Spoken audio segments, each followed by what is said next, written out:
Assalamualaikum warahmatullahi wabarakatuh. Waalaikumsalam warahmatullahi wabarakatuh. Selamat pagi Cedaralun dimanapun Anda berada pagi hari ini.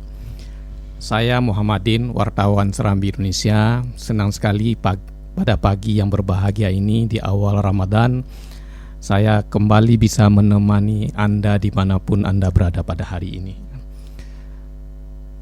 Dari studio saya mengucapkan selamat menjalankan ibadah puasa. Semoga semua amal ibadah kita selama bulan puasa ini diterima oleh Allah dan kita berada dalam keadaan sehat walafiat.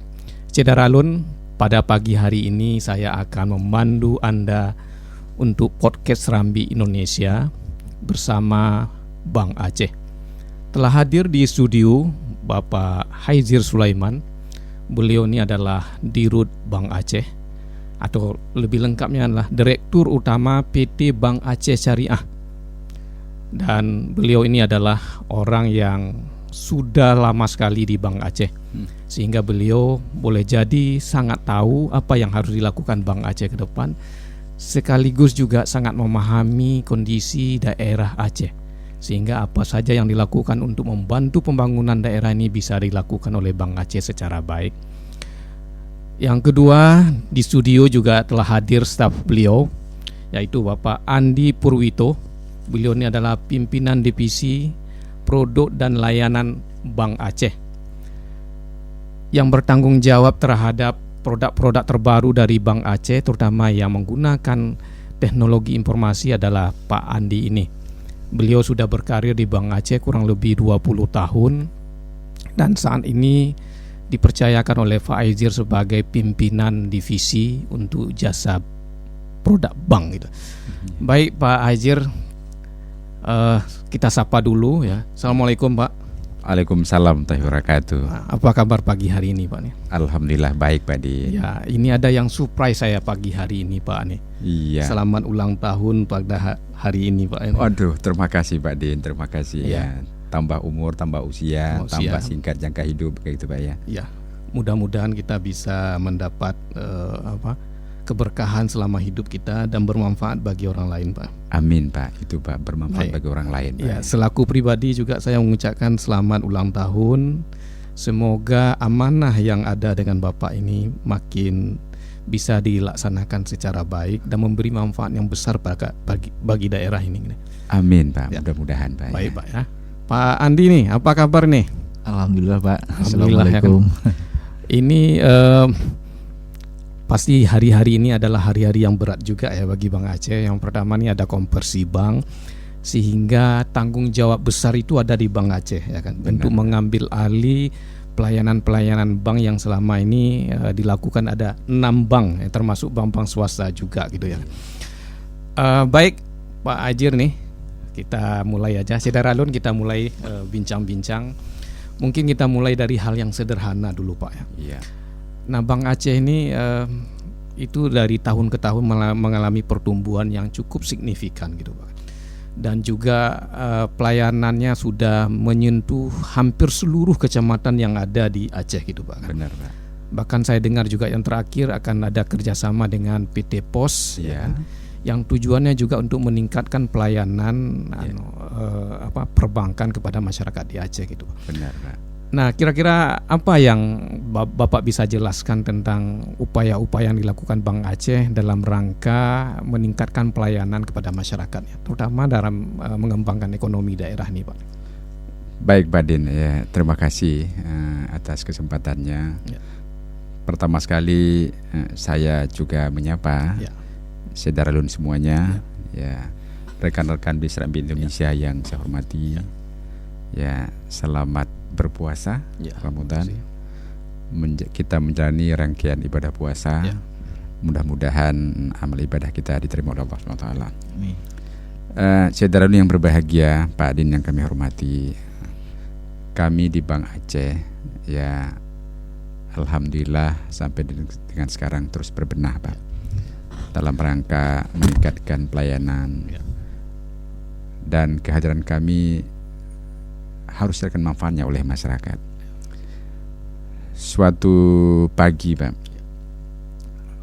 waktu itu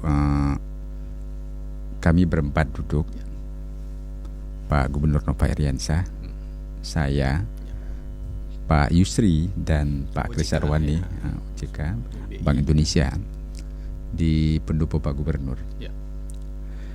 Saya menghantarkan beliau berdua untuk ke Pak Gubernur. Nah, dari bincang-bincang setelah salam pertemuan, nah kemudian menyentuhlah kepada lembaga keuangan syariah. Harapan yang singkatnya, harapan Pak Gubernur sampaikan begini, Pak, bahwa dengan hanya ada LKS, lembaga keuangan syariah di Aceh, diharapkan bahwa produk-produk bank syariah itu setara dengan produk-produk bank konvensional. Itu yang pertama. Dan itu sifatnya jangka pendek, Pak. Artinya nanti setelah dikonversi semua menjadi lembaga keuangan syariah di Aceh, tidak lagi bank konvensional, maka tanggung jawab itu harus penuh diemban oleh bank syariah. Ya, sehingga produk-produk yang selama ini dinikmati oleh masyarakat ada di bank konvensional juga dirasakan oleh masyarakat yang ada di bank syariah. Tidak berubah lah. Tidak berubah. Sesuai dengan harapan masyarakat. Itu yang pertama. Ya. Yang kedua adalah bagaimana setelah hanya beroperasi bank syariah, pertumbuhan ekonomi, layanan ekonomi kepada masyarakat itu harus tetap sama pertumbuhannya, growth-nya harus sama, jangan turun. Ya, lebih bagus naik kan begitu Pak Yangnya. Ya, sehingga keputusan yang diambil, kebijakan yang diambil itu tepat adanya gitu Pak. Tentunya Pak Din, saya sebagai jadi menakan sekarang menjadi yang dituakan di Bank Aceh, mempunyai beban yang maha berat rasanya gitu yang beban itu yang harus kami pikul. Oleh karenanya besoknya saya mengajak teman-teman perbankan syariah untuk berbincang-bincang tentang ini. Waktu itu masih ada BNI Syariah, kemudian Bank Syariah Mandiri, kemudian BRI Syariah, BCA Syariah, dan semuanya Bank Syariah, perbankan syariah. Saya sampaikan yang amanah Pak Gubernur itu. Nah, dan dari hasil diskus kami pada hari itu, sambung malam lagi ke rumah saya, diambil kesimpulan yang bahwa produknya alhamdulillah tidak ada masalah Pak. Produk ekspor impor falas ada di bank konven dan ada di bank syariah. Maybank induknya di Maybank Syariah, induknya di Malaysia. Mereka punya semua atribut itu. Ya. Kemudian SIM Niaga Bank Syariah juga demikian. Ya. Juga dengan bank Aceh Syariah juga demikian. Dan terus nanti tentunya di BRI Syariah, BNI Syariah, dan BSM juga ada hal demikian. Gitu, Pak. Ada semuanya. Bank Syariah Indonesia. Jadi setelah mereka leburkan ke Bank Syariah Indonesia, jadi semua produk itu akan dibawa ke sana Pak. Jadi dengan kata lain, singkat kata, yang bahwa semua produk yang ada di bank konvensional, alhamdulillah juga dipunyai di Bank Syariah. Pak Din yang berbahagia, walaupun selama ini mungkin ada sedikit kendala, tapi itu harus dipahami sebagai masa transisi. Pindah rumah kita saja bahwa tidak mungkin dalam jangka waktu singkat 1 bulan itu akan teratur semuanya. Di mana tempatnya meja, di mana tempatnya kursi, di mana tempatnya lemari dan sebagainya, mungkin harus kita tata dan kita atur dengan sebaik-baiknya. Alhamdulillah dengan jalan waktu singkat itu teman-teman di BSI akan bisa melakukan semuanya, akan tertata dengan baik sehingga kendala-kendala yang kecil yang terjadi ya mudah-mudahan akan dapat diselesaikan dengan baik. Yang kedua, pertanyaan yang kedua adalah bagaimana ekonomi masyarakat tetap tumbuh seperti biasa. Ini merupakan jawaban yang harus kami bersama, sehingga kami ambil kesimpulan yang bahwa sesama perbankan yang ada di Aceh ini, Bank Aceh Syariah, BSI dan semuanya, kami bukan berkompetitor Pak, tapi bermitra bersama-sama dalam rangka meningkatkan ekonomi masyarakat, saling mengisi, komplementer gitu Pak yang. Oleh karenanya Bank Aceh dalam hal ini ya kami berupaya keras. Bidang produk ya kami hadirkan Action Mobile Banking Bank Aceh Syariah. Kemudian kemarin tanggal 12 kami luncurkan yang namanya kartu debit. Nah, hari ini kita diskusikan hari ini. Nah, untuk hal lain yang bersifat bantuan, kami kerjasama dengan Departemen Kementerian Koperasi dan UMKM dalam rangka pemberian bantuan kepada pengusaha kecil, gitu ya. UMKM. Kemudian yang bantuan sifatnya di bawah Kementerian Sosial. Untuk lebih memperlancar kami yang baik ini kami kerja dengan PT Pos Indonesia. Hadir di sini salah satu putra daerah kita, yaitu Nezar Patria. Beliau di sana adalah sebagai direktur bidang kelembagaan, hubungan kelembagaan, dan itu kita kerjasama. Nah, satu lagi kemarin sudah kita kesimpulkan, sudah berhubungan dengan Kementerian Pendidikan Kebudayaan, masalah bantuan PIP Pak yang untuk pelajar Malaysia yang itu yang sudah kita lakukan. Sehingga alhamdulillah ya tidak ada kendala sama sekali dalam rangka membantu ya melayani semua kebutuhan masyarakat yang ada di daerah ini. Itu Pak Din sebentar. Baik. Ini pengantar yang baik nih Pak Aizir nih. Ini mulai kita masuk diskusi kartu debit Bank Aceh nih. Iya. Nah, saya juga ikuti perkembangan dari Bank Aceh. Terus Bank Aceh ini menambah fitur-fiturnya ya kan. Salah satu fitur yang terakhir ini adalah kartu kredit. Kartu debit Dan ini akan terus muncul fitur-fitur yang lain. Iya. Sehingga pelayanan kepada nasabah, kepada masyarakat bisa dilakukan seperti bank-bank konvensional yang lain. Iya. Gitu. Nah, ini kira-kira nih Pak, kartu kredit ini kapan mulai kita luncurkan ini? Kartu debit ini kapan mulai kita luncurkan? Kartu debit ini tepatnya kita luncurkan mulai tanggal 12 April 2021. Oh, 1 hari sebelum puasa Pak ya? 1 hari sebelum puasa. Memang mungkin ada maksud tersendiri gitu Pak. Kita ambil momen yang terbaik memang Pak di bulan puasa. Jadi kita ingat semuanya, mudah-mudahan ini berkah, kartu debit Bank Aceh penuh berkah Pak. Dan ini bukan hanya bisa dilakukan di Aceh, tapi seluruh Indonesia. Yang berlogo nanti ATM Prima, kemudian ATM bersama, itu insya Allah kartu debit Bank Aceh bisa kita gunakan. Itu Pak yang. Oh, jadi tetap memudahkan ya memudahkan Pak. Apa nanti masyarakat yang menggunakan kartu debit ini kena cas gitu Pak? Kena ada biaya administrasi kalau mau menggunakan tempat lain gitu? Enggak Pak, dia kan gini Pak yang namanya. Sementara sekarang kan masih memakai edisi Pak, edisi ya elektronik data capture. Nah, dan itu banyak dimiliki oleh Bank BCA, Bank BRI, Mandiri dan semuanya. Itu semua bisa kita gunakan gitu yang namanya, masuk ke situ yang namanya. Itu tidak kena cas gitu. Tidak kena cas Pak yang namanya kan gitu yang namanya. Nah, itu yang digunakan. Jadi yang masuk ke edisi itu digunakan itu nanti digesek ya bisa digunakan. Kartu debit itu adalah kartu ATM. Tetap berfungsi sebagai ATM. ATM. Nah, jadi kartu ATM yang udah Bapak miliki sekarang berfungsi di samping kartu ATM juga berfungsi sebagai kartu debit. Otomatis gitu Pak? Otomatis Pak, otomatis Pak. Nah, jadi Bapak nggak perlu di-update lagi ya, nggak perlu di-upgrade lagi. Otomatis kartu ATM Bapak berfungsi sebagai kartu debit sekarang Pak. Nah, menggunakan tidak perlu lagi datang ke Bank Aceh untuk mengganti kartunya Pak. Enggak Pak. Otomatis ya. Otomatis Pak. Sejauh kartu Bapak sudah yang pakai chip namanya Yang Pak. Pakai chip. Ya. Tapi kalau masih berlaku pakai maksudnya gitu. Masih ya pakai magnetik, itu harus diganti ke kartu chip Pak. Dan alhamdulillah semua kartu ATM di Bank Aceh sekarang sudah menggunakan chip Pak ya. Nah, itu. Semalam teman-teman yang di Jakarta telah mencobanya. Ada yang di tempat makan, ada yang di hotel dan sebagainya. Alhamdulillah sudah berhasil dilakukan. Bisa jalan ya. Bisa jalan semuanya Pak ya. Nah ini Pak kan masyarakat kita kan belum tahu. Bagi masyarakat yang belum punya kartu ATM, nah, ini kan dia juga ingin menggunakan kartu debit ini melalui kartu ATM. Ini kemana dia berurusan ini Pak? Ya, itu bisa ke kantor cabang, ke kantor Bank Aceh yang terdekat Pak. Bisa semua dilakukan. Termasuk kantor-kantor cabang pembantu gitu bisa Pak, kantor semuanya, pembantu semuanya bisa Pak yang nanya. Jadi kemudahan bagi masyarakat hanya dengan satu kartu, tidak perlu bawa uang cash. Ya. Cuman hati-hati Pak, biasanya lebih cepat habis uangnya dari rekening Pak. Itu yang perlu hati-hati biasa Pak Din. Kalau saldonya banyak kan nggak ada masalah. Nggak ada masalah Pak. Nah kalau di Aceh ini di mana saja yang bisa digunakan di luar ATM Pak? Ini kalau dia belanja di mana aja yang sudah bisa sekarang nih Pak? Di semua tempat yang sudah punya edisi tadi Pak. Oh, dimanapun yang sudah punya edisi itu bisa digunakan bisa Pak, digunakan Pak.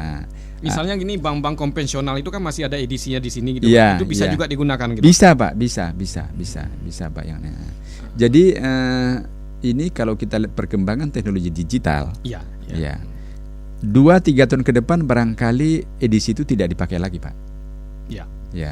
Ya, kita akan berubah dari namanya card base, memakai kartu, berubah menjadi server base. Server base itu memakai handphone Pak. Jadi nanti di handphone ini ada barcode, Bapak pergi kemanapun tidak pakai itu colok-colok lagi pakai kartu, tapi cukup tempelkan ke handphone Bapak. Nah, situ akan keluar nanti barcode, ketik berapa jumlahnya. berapa jumlah Pak gunakan, dia akan terdebit dari rekening Bapak. Sebatas itu ada jaringan internet, Pak? Ada jaringan internet, Pak. Ya, Pak Din. Ya. Nah, bagi yang tidak punya jaringan internet gimana nih, Pak nih? Nah, itu harus diupayakan, Pak Din. Diupayakan, karena kan tidak seluruh Aceh juga sudah ada jaringan internet saya, Pak gitu. Barangkali itu nanti kita akan kita sesuaikan, Pak, sesuai kondisi daerah.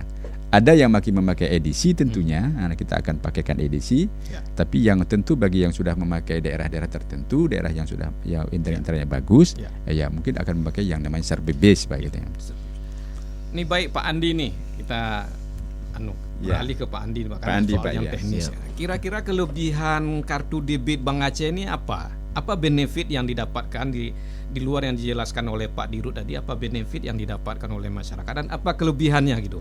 Ya, baik, makasih Pak Din, Saudara Lon. Jadi alhamdulillah kartu debit Bank Aceh yang sudah diterbitkan kemarin, insya Allah benefitnya yang pertama tentu adalah kartu ATM yang seperti Pak Aje tadi itu otomatis akan berfungsi sebagai kartu debit. Ya. Kemudian yang kedua adalah kartu debit kita adalah berada di jaringan lembaga payment, ya kan, NPG atau GPN, jadi gerbang pembayaran nasional. Jadi ini cakupannya sangat luas, Pak. Jadi cakupannya itu seluruh Indonesia. Kemudian bank-bank yang anggota GPN ini juga himbara. Jadi seluruh bank itu memang mayoritas adalah berada di jaringan ini. Jadi otomatis cakupan kartu debit kita itu bisa digunakan di seluruh Indonesia. Kemudian yang ketiga adalah mesin EDC yang digunakan atau yang kartu debit Bank Aceh nanti akan gunakan itu sudah sesuai dengan kebutuhan sekarang, jadi sudah dilengkapi dengan chip tadi, jadi tidak perlu mengganti kartu ATM-nya, sudah ada chip. Namun dengan batasan bahwa kartu ATM sekarang kan masih dua model, jadi ada yang chip, ada yang magnetik. Karena sampai dengan tahun ini itu Bank Indonesia masih memberi waktu untuk parallel run istilahnya. Jadi kalau mesin EDC-nya itu ada chip sama magnetik, bisa dipakai gitu. Ya, jadi kalau misalnya chip ada kendala itu bisa digesek juga di magnetiknya. Jadi gesek. Tapi itu terbatas sampai dengan akhir tahun ini, Pak. Ada batas waktunya. Tahun depan itu harus full chip. Nah ini tadi Pak Haizir juga sudah menjelaskan bisa digunakan seluruh Indonesia gitu ya kan. Sebatas itu ada edisi juga atau ada mobile bankingnya. Nah kalau ke luar negeri gimana nih, Pak? Kalau ke luar negeri itu kita istilahnya itu adalah non GPN, Pak. Oh belum, sementara ini belum gitu? Bukan, maksudnya gini, kalau dulu sebelum ada gerbang pembayaran nasional itu kan program dari Bank Indonesia supaya alur transaksi itu domestik semua, Pak. Jadi uang tidak keluar gitu ya. Nah tapi selain GPN sebelumnya kan ada Mastercard, ada Visa, ada Japan itu. Nah itu kan non GPN. Nah ketika ada EDC di luar negeri yang berlogo Prima, sama seperti ATM juga, Pak. Kayak kita di Malaysia misalnya ada logo Maps, itu bagian dari ATM bersama. Jadi fungsinya sama. Cuma nanti dia kalau kartunya tidak tidak ada logo GPN, itu bisa digunakan untuk transaksi di luar negeri. Jadi kalau GPN itu untuk memproteksi di dalam negeri supaya dia tetap transaksi di domestik. Jadi untuk yang luar negeri harus punya kartu debit yang lain gitu, Pak? Iya, makanya Bank Indonesia. Apakah Bank Aceh sudah mengeluarkan itu? Kita memang ada regulasi dari Bank Indonesia, nasabah itu minimal punya satu kartu ATM atau debit berlogo GPN. Minimal, tapi tidak membatasi yang non GPN, karena yang lama-lama itu kan memang non GPN, Pak. Kita bisa tetap pakai di luar. Cuman keuntungannya lebih banyak GPN, Pak, untuk untuk dalam negeri transaksinya kan. Iya, karena betul. free kan. Karena lewat GPN. Istilahnya itu biayanya lebih kecil, Pak. Jadi ada disamaratakan di dalam jaringan GPN. Ini kan orang Aceh kan banyak berobat ke luar negeri juga, ke Singapura, ke Malaysia gitu ya kan. Nah tentu juga yang ada yang umrah di satu saat dalam keadaan normal. Ya kan sebagian besar orang Aceh ini kan punya satu kartu ATM itu, kartu debitnya Bank Aceh. Nah ini gimana nih ke depan ini? Apa? Ya, barangkali begini Pak yang ininya.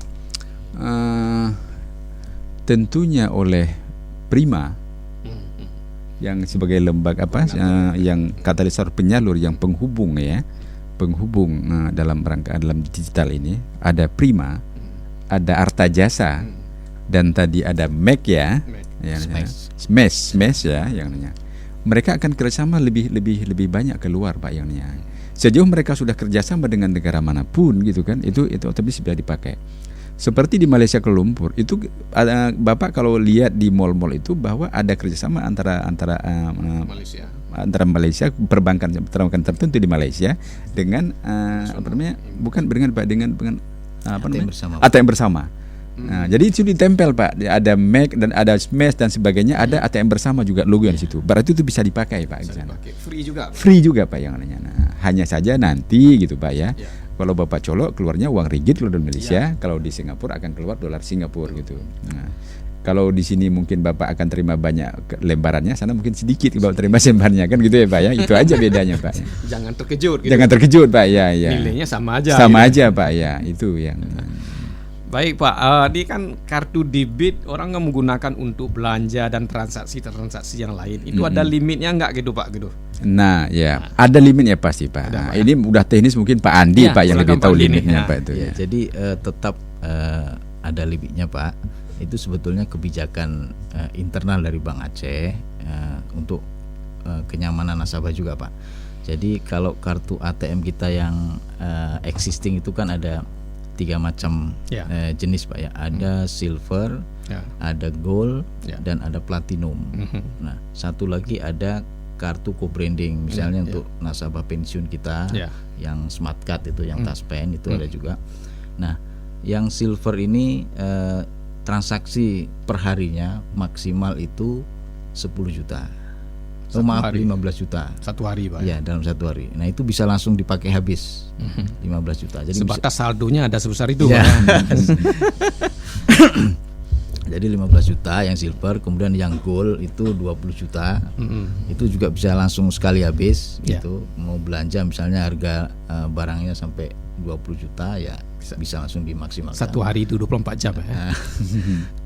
Kemudian yang platinum atau kalau di kita itu ada satu lagi selanga itu otomatis dapat platinum. Jadi itu sampai 25 juta. Jadi ini semua jenis tabungannya dapat kartu debit Pak ya? Kalau sudah punya ATM pasti kartu debit pasti Pak ya. Semuanya gitu Pak. Ya. Tapi saya ingin jelaskan tentang limit sedikit Pak. Ya. Bagi kami perbankan, batasan limit, besaran limit itu berkorelasi dengan risiko Pak. Itu Pak yang ada hubungannya. Ada hubungannya risknya. Pak. Risknya Pak. Bagi Bapak barangkali dalam hal tertentu akan nyaman andai kata kami memberikan limit besar. Kadang-kadang selama ini sering masyarakat mengeluh limit dikasih Bank Aceh kecil gitu, terbatas gitu Pak. Memang itu seperti saya sampaikan bahwa berkorelasi antara kenyamanan dengan risiko keamanan. Misalnya kami kasih ke Bapak bahwa limit Bapak sampai 100 juta kan gitu Pak ya. Nah, memang mungkin dalam tertentu Bapak akan nyaman pakai 100 sampai 100 juta. Seperti Bapak sampaikan mungkin ke Malaysia, ke Penang butuh 100 juta Bapak bisa untuk satu hari. Gitu. Iya. Tapi di saat yang sama atau berbeda itu Bapak menjadi risiko yang paling besar. Kalau kececer atau apa atau ada yang penjahat yang mempresur Bapak, yang menekan Bapak supaya menggunakan itu kartu sehingga saldo 100 juta itu satu hari amblas Pak. Amblas Pak. Tapi kalau hanya saldonya jadi limit tadi 15 juta, 20 juta, risiko yang Bapak tanggung itu 20 juta. Lebih kecil Pak. Jadi itulah makanya kenapa bank kadang-kadang membatasi penarikannya. Ya Pak ya, nah itu yang bukan apa-apa. Tapi kalau nanti kami pikirkan, andai kata Bapak sudah meminta sendiri bahwa saya menanggung risiko untuk limit sekian ratus juta, no problem Pak. Ya. Gitu Pak ya. Risiko dipulangkan ke yang ya. Itu Pak yang. Ya, mungkin bagi teman-teman yang mau berobat ke Malaysia kalau limitnya 15 atau 20 kan kewalahan Pak gitu. ya. Karena dia harus menunggu besok gitu ya. Benar. Ya. Tapi itu silakan diminta ke bank, nanti bank akan membuka ya, sehingga buka aksesnya limit untuk lebih besar. Tapi itu tadi mudah-mudahan risiko tidak terjadi ya Pak ya. Kita nggak akan demikian. Karena kenapa nanti yang berisiko Bapak gunakan, tapi pasti punya relasi dengan bank Pak. Betul. Ya, kami akan menjaga betul gitu Pak ya. Ini mungkin Pak Andi nih proteksinya, keamanannya apa aja yang dilakukan dengan kartu debit itu? Ya, kartu debit ini Pak memang awalnya dulu atau kartu ATM ini kan dulu cuman magnetik Pak ya, magnetic stripe. Nah, kenapa harus segera diganti atau pakai chip? Ya, karena memang magnetic stripe ini kelemahannya sangat besar. Jadi mudah di skimming, jadi atau disadap ya, cloning. Jadi di cloning, jadi data magnetiknya itu memang clear text istilahnya, mudah dibaca, nggak dienkripsi. Jadi makanya kejadian-kejadian skimming, pembobolan kartu ATM nasabah itu semua kebanyakan selama ini berdasarkan data dari Bank Indonesia itu adalah karena kartunya magnetic stripe. Makanya Bank Indonesia mengultimatum seluruh bank tahun ini harus 100% sudah chip. Nah, termasuk mesin-mesinnya Pak, mesin ATM-nya, mesin edisinya. Kalau bank-bank anggota Prima dan ATM bersama malah mereka sebagian besar sudah menarik mesin EDC yang ada magnetiknya. Jadi memang harus chip Pak, karena tadi untuk memitigasi risikonya. Jadi itu mungkin kenapa security-nya ya chip gitu Pak. Nah, kalau boleh kita tahu atau sebagai bagian himbauan kepada masyarakat juga, sekarang yang pemegang kartu debit atau kartu ATM yang sudah chip itu berapa persentasenya mungkin ya, kalau nggak disebutkan jumlahnya persentase juga yang sudah beralih gitu kan? Iya, data terakhir di kita bahwa 85% sudah beralih dari magnetit kepada chip. Chipnya. Tinggal lagi 15% yang akan diselesaikan tahun ini. Itu akan beralih orang-orang dari pedesaan daerah Pak ya, belum tahu gitu Pak ya, yang mungkin perlu pendekatan yang lebih masif lagi ya kan? Pasti Pak ya. Gitu. Kemudian ini kan baru kita luncurkan nih Pak kartu debit ini tanggal 12 kemarin. Ini untuk tahu juga masyarakat apa secara otomatis seluruh Aceh ini udah bisa digunakan gitu Pak yang punya mesin edisi gitu. Silakan Pak. Kalau itu Pak pasti sudah bisa Pak. Sudah bisa Pak. Seperti ini kami sampaikan tadi yang bahwa sejak tanggal 12 kemarin tanggal 13, 14 teman-teman yang Jakarta kami suruh coba semuanya dan sudah bisa digunakan. Sudah bisa Pak. Nah, ke depan mungkin untuk menarik masyarakat barangkali tentu Pak Andi akan memikirkan bagaimana agar masyarakat lebih banyak gunakan. Sosialisasinya. Sosialisasi ya satu. Yang kedua sifat promosi. Kami akan kerjasama dengan outlet Pak. Contoh misalnya begini Pak.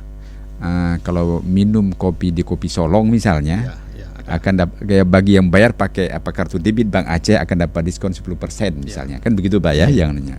Promosi sekarang bukan baliho, bukan spanduk lagi Pak. Langsung demikian. Direct promotion ya. Iya, cashback promotion kan gitu Pak yang namanya. Kemudian juga lewat lewat IG kan gitu Pak, internet dan semuanya. Sosmed, sosial media yang kita gunakan. Nanti yang beli koran Serambi ya Pak, kalau bayar yang pakai kartu debit ada diskon 10% kan gitu Pak ya. Nanti dengan outlet tertentu yang belanja di mana. Ya sehingga nanti kami mengharapkan ke tempat ke outlet itu akan menawarkan Bapak bayar pakai apa, cash atau pakai kartu debit Bank Aceh. Ada kata cash 10.000 Bapak bayar atau 100.000, tapi kalau pakai kartu debit Bank Aceh Bapak cukup bayar 90.000 saja. Kira-kira gitu Pak yang Pak Din. Untuk batas jangka waktu tertentu. Gitu, apalagi di bulan puasa Pak, kan gitu Pak ya yang kalau terus-terusan susah juga biayanya gitu Pak.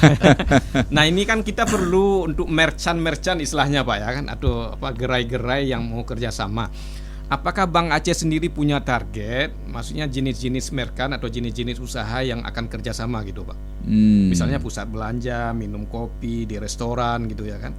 Ini Pak Andi nih yang lebih nih. Apa ada Pak Andi kita batasi hanya mungkin kelompok usaha ini saja atau kelompok jenis ini aja gitu ya kan? Ya, makasih Pak Din. Tentu program marketing ke depan kami akan susun dari tim produk dan layanan. Karena memang pemerintah memang sudah sangat menghimbau gerakan, istilahnya gerakan non tunai Pak ya. Jadi semakin banyak menggunakan transaksi secara non tunai itu akan lebih aman dan lebih secure ya. Nah, kita targetkan memang promosi atau marketing seperti yang Pak Hajir tadi sampaikan itu lebih ke arah retail Pak. Jadi ke arah UMKM sambil mendukung mungkin program Bank Aceh untuk menghidupkan UMKM.